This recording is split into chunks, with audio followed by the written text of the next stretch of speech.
આજે તો હું ઉઠ્યો 10 વાગે, કેમ કે કોલેજમાં હતી રજા. પછી તો ઉઠ્યા ભેગી જ પી લીધી ગરમ ગરમ ચા.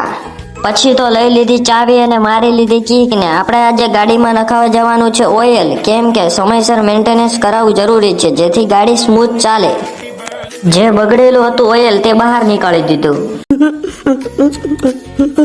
પછી તો તોડી નાખી બોટલ ને અંદર નાખી દીધું નવું ઓઇલ. ઓઇલ નખાવ્યા પછી તો ગાડી ચાલી રહી હતી સ્મૂથ ને હવે આપણે જવાનું છે પેટ્રોલ નખાવા. નખાવી દીધું પેટ્રોલ ને આવી ગયા આપણે મેલડી માતાના મંદિરે.